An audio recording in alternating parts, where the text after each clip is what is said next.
2024 June മാസത്തിന് ശേഷം ഏറ്റവും മികച്ച പെർഫോമൻസാണ് ഇന്ന് മിഡ് ക്യാപ് ഇൻഡെക്സ് കാഴ്ചവെച്ചത്. മിഡ് ക്യാപ് ഇൻഡെക്സ് 2.6% ഉയർന്ന് 50,817 ക്ലോസിംഗ് നൽകി. മിഡ് ക്യാപ് ഇൻഡെക്സ് ഇതിന് മുൻപേ മികച്ച പെർഫോമൻസ് കാഴ്ചവെച്ചത് 2024 ജൂൺ 5 ആയിരുന്നു. അന്ന് ഇൻഡെക്സ് 4.3% ഉയർന്നു. മിഡ് ക്യാപ് ഇൻഡെക്സിലെ തന്നെ കൊച്ചിൻ ഷിപ്പ്യാർഡ് 9%-ഓളം ഉയർന്ന് 1460 രൂപയ്ക്കടുത്ത് ക്ലോസിംഗ് നൽകി.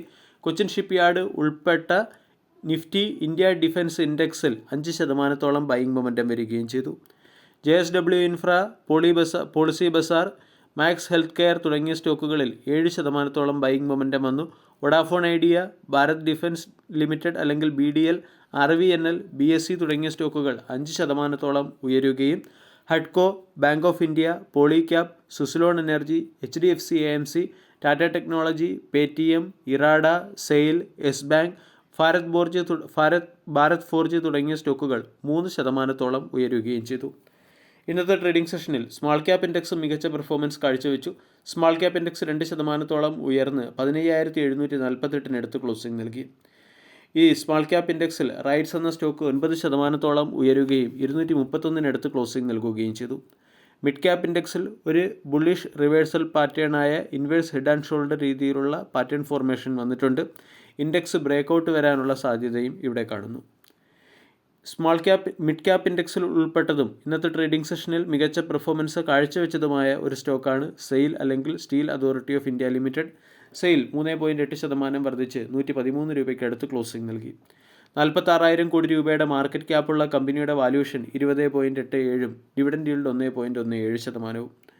Tata steel, JSW steel, SAIL തുടങ്ങിയ സ്റ്റോക്കുകളിൽ ഇന്ന് ബൈയിങ് മൊമെൻറ്റം വന്നതിന് പിന്നിലെ പ്രധാന കാരണം director general of trade remedies ഇന്ത്യയിലേക്ക് ഇമ്പോർട്ട് ചെയ്യുന്ന സ്റ്റീലിന് മുകളിൽ 12%-ഓളം സേഫ് ഗാർഡ് ഡ്യൂട്ടി ഏർപ്പെടുത്താൻ തീരുമാനിച്ചതിൻ്റെ പശ്ചാത്തലത്തിലാണ്. ഇത് ഡൊമസ്റ്റിക് സ്റ്റീൽ കമ്പനികളെ സംബന്ധിച്ചിടത്തോളമുള്ള ഒരു പോസിറ്റീവ് അപ്ഡേറ്റ് ആണ്. ഇതിൻ്റെ പശ്ചാത്തലത്തിൽ Tata steel, JSW steel, SAIL തുടങ്ങിയ സ്റ്റോക്കുകളിൽ ബൈയിങ് മൊമെൻറ്റം വന്നു. Director general of trade remedies 12%-ഓളം സേഫ് ഗാർഡ് ഡ്യൂട്ടിയാണ് സ്റ്റീൽ ഇമ്പോർട്ടിന് മുകളിൽ ഏർപ്പെടുത്താൻ തീരുമാനിച്ചിരിക്കുന്നത്. ഇതിൻ്റെ പശ്ചാത്തലത്തിൽ ഇന്ന് നിഫ്റ്റി മെറ്റൽ ഇൻഡെക്സും 4%-ഓളം ഉയർന്നു. സെയിൽ ഉൾപ്പെടെയുള്ള സ്റ്റോക്കുകളിൽ ബൈയിങ് മൊമെൻറ്റം വന്നിട്ടുണ്ട്.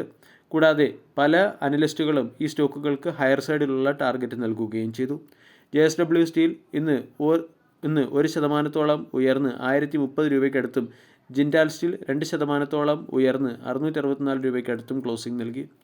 മറ്റുള്ള മെറ്റൽ കമ്പനികളായ Welspun corp 2%, APL Apollo tubes 2%, Jindal steel and power 1%, NMDC, Adani enterprises തുടങ്ങിയ സ്റ്റോക്കുകൾ 1%-ഓളവും ഉയർന്നു. ഇവിടെ ഇന്ത്യയിലേക്ക് ഇമ്പോർട്ട് ചെയ്യുന്ന സ്റ്റീലിന് മുകളിൽ സേഫ് ഗാർഡ് ഡ്യൂട്ടി ഏർപ്പെടുത്തണമെന്ന് ഇന്ത്യ ഗവൺമെൻറ്റിനോട് മുമ്പ് തന്നെ പ്രമുഖ സ്റ്റീൽ കമ്പനികളെല്ലാം റിക്വസ്റ്റ് അല്ലെങ്കിൽ അഭ്യർത്ഥന നടത്തിയിരുന്നു. അതിനുശേഷം അമേരിക്കയിലേക്ക് ഇമ്പോർട്ട് ചെയ്യുന്ന സ്റ്റീലുകൾക്ക് മുകളിൽ 25%-ഓളം താരിഫ് ഏർപ്പെടുത്താനും കൂടി തീരുമാനിച്ചതിൻ്റെ പശ്ചാത്തലത്തിൽ സ്റ്റീൽ സെക്ടറിലെ താരിഫ് ഏർപ്പെടുത്താൻ കൂടി തീരുമാനിച്ചിരുന്നു. ഇതിൻ്റെയൊക്കെ പശ്ചാത്തലത്തിലാണ് ഡൊമസ്റ്റിക് സ്റ്റീൽ പ്രൊഡ്യൂസേഴ്സിനെ പ്രൊട്ടക്റ്റ് ചെയ്യുന്ന രീതിയിൽ India government safe guard duty ഏർപ്പെടുത്തിയിരിക്കുന്നത്. ഈ ന്യൂസിൻ്റെ പശ്ചാത്തലത്തിൽ ടാറ്റ സ്റ്റീൽ, സെയിൽ തുടങ്ങിയ സ്റ്റോക്കുകളെ നമ്മൾക്ക് ഫോക്കസ് ചെയ്യാവുന്നതാണ്. 115 രൂപയ്ക്കടുത്ത് ട്രേഡ് ചെയ്യുന്ന സെയിലിന് 135 രൂപ വരെ അനലിസ്റ്റുകൾ ഹയർ സൈഡിൽ ടാർഗറ്റ് നൽകിയിട്ടുണ്ട്. സ്റ്റീൽ സെക്ടറിലെ ടാറ്റ സ്റ്റീൽ എന്ന സ്റ്റോക്ക് 158 ട്രേഡ് ചെയ്യുന്നു. 170 സ്റ്റോക്കിൻ്റെ പ്രധാന റെസിസ്റ്റൻസായി പ്രവർത്തിക്കും. വീഡിയോ എല്ലാവർക്കും ഇഷ്ടമായി എന്ന് വിശ്വസിക്കുന്നു. Thank you.